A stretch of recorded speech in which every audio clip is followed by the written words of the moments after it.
이렇게 좋은 자리에 불러주셔서 감사하고요. 이런 상이 있다는 것을 들어서 알고는 있었는데 이번에 상을 받고 가르치는 사람이구나 라는 인식을 또 새삼하게 됐습니다. 아마 그게 이상의 의미인 것 같고요.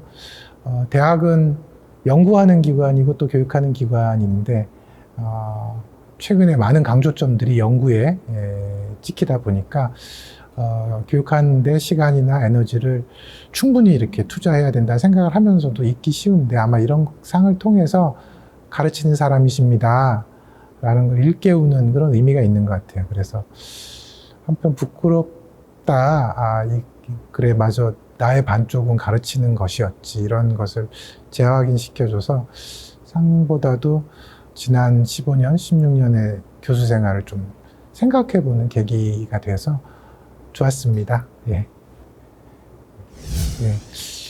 최근 2년 동안은 그 코비드-19 때문에 굉장히 교육과 둘러싼 환경이 많이 변했는데, 너무 많이 달라서 뭐가 달라졌는지 얘기하기도 어렵죠. 근데 이제 달라지지 않은 거는 학생들은 읽고 또 생각하고 쓰고, 저는 학생들이 쓴 거를 읽고 또 거기서 더 생각할 거리나 훌륭한 생각들을 잡아내서 그걸 다시 토론에 붙이고, 그 과정은 전혀 변화하지 않은 것 같아요. 떠올려 보면 학생들이 평가하는 상이기도 하잖아요. 그래서 학생들은 무엇이 도움이 됐을까 생각해 보니까, 학생들은 자기가 생각하고 쓴 글은 자기의 고유한 것으로 이 수업이 끝나고 남았던 게 아닐까. 저 학생들이 글을 쓰면은 한 학기 동안 5번 정도 리뷰를 받고, 중간고사 때는 소논문을 받고 이렇게 하는데, 거기에 대해서 논평을 해서 주고, 그런데 그 과정에서 아마 학생들은 배우고 있다가 아니라 내가 이 수업에서 어떤 주제에 대해 생각하고 쓰고 있다, 그런 생각을 하게 되는 게 아닐까. 사람은 자기가 생각한 거, 자기가 써본 것만을 오래 기억하거든요. 들은 것은 금방 까먹잖아요. 그래서 자기가 이 수업에서 얻은 것이 있다라고 하면 그거 아마 내가 가르친 게 아니라 학생들이 이 수업을 통해서 배웠고, 내가 그 장을 조금 이렇게 학교에서 그 장을 열어줬던 게 아닐까, 이렇게 생각합니다. 그래서 저는 인문학을 가르치다 보니까 결국은 많이 읽고 자기 생각, 자기에게 귀속되는 생각을 쓰는 게 가장 중요한 학문이거든요. 그렇게 생각을 하고, 그래서 가르쳤다는 생각보다도 학생들이 뭔가 얻어갔으니까 이렇게 평가를 했겠구나 생각이 들어서 그것이 제일 큰 보람인 것 같습니다.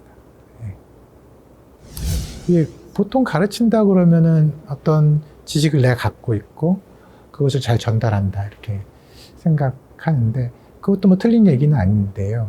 그게 이제 기본적으로 강의의 한 30%, 40%를 차지하지만, 나머지 정말 7할을 이루는 부분은 각각의 생각이 전개가 되겠죠. 그래서 그 생각이 전개되는 거를 저는 돕는 것인데, 그 생각이 전개되는 걸 제가 다 장악하지는 못해요. 저는 현대문화, 특히 이제 지금 쓰여지고 있고 아직 의미화가 덜 된, 그리고 아직 충분한 학술적 조명이 되어 있지 않은 현상을 다룰 때가 많습니다. 뭐 게임이라든지, 아니면 뭐 지금 쓰여지고 있는 소설, 시라든지, 뭐 SF 영화라든지, 이런 걸 다루게 되면 학생들이 훨씬 많이 알죠. 많이 봤고.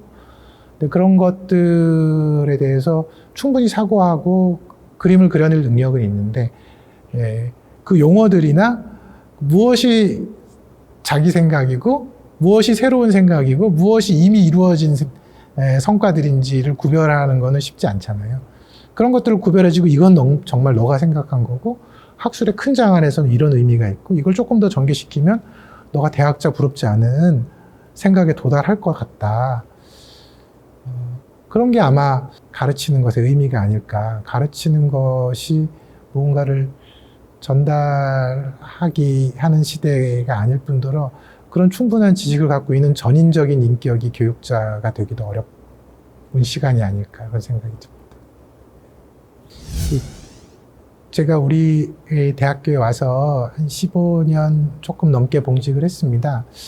가르치는 것에 대해서 항상 충실해야 된다고 생각은 했는데 그 가르치는 게 제가 많이 공부해서 또 많이 준비하고 또 제가 고유하게 생각한 문제들을 많이 전해주는 거, 열정적으로 이렇게 정해주는 거.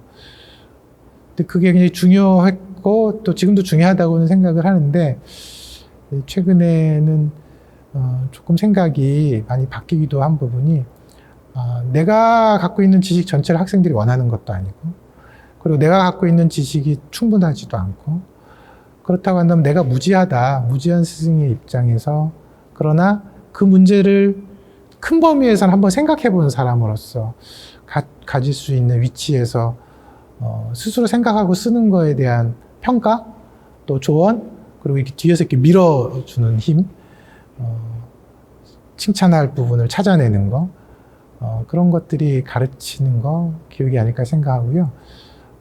우리 학생들 너무 똑똑해요. 어느 다른 대학들 학생들, 외국에서도 가르쳐보고 했지만, 정말 좋은 태도를 가지고 있고, 겸손하고, 또 열심히 하고. 근데 제일 우리 학생들이 좀 부족하달까, 목마른 게, 그 자기 확신인 것 같아요. 자신감 있게 정말 나는 이만큼 잘한다. 뭐 그런 게 경우에 따라서는 교만이 될 수도 있지만 그 필요는 하거든요. 근데 그런 부분을 최근 강의에서는 좀 많이 학생들을 북돋아주는 형태로 해보려고 했고요. 그럴 때는 그 사람이 알아들을 수 있는 언어로 우리 공자님이 자로한테 하시는 말씀, 아내한테 하시는 말씀이 다 다르잖아요. 그 학생이 생각한 문제와 관련해서 생각했던 것에 기반해서 그것의 가치 그리고 그걸 그 학생이 생각하고 있는 진짜 깊은 문제들 안에서 얘기해 주는 거 너무 많이 얘기하지도 말고 그리고 너무 높은 데서 얘기하지도 말고 그 학생이 지금 필요로 하는 답을 좀 주려고 노력해 보자 그런 생각을 최근에는 많이 하고 있고요. 그래서 아마 학생들이 자기가 쓴 것에 대한 보람을 선생님에 대한 평가를 한 것 같아요. 나는 이번에 이렇게 해서 보람이 있었다라는 거를 선생님 강의가 좋았다. 제가 강의가 좋았던 게 아니거든요. 자기가 열심히 한 거거든요. 그래서 그렇게 좀 스스로 자존감 혹은 자신감을 갖고 어떤 문제들을 밖을 향해서 얘기하는 힘? 그런 것들이 더 많이 신장되는 강의를 앞으로 하고 싶습니다. 항상 잘 된 건 아니지만 감사합니다.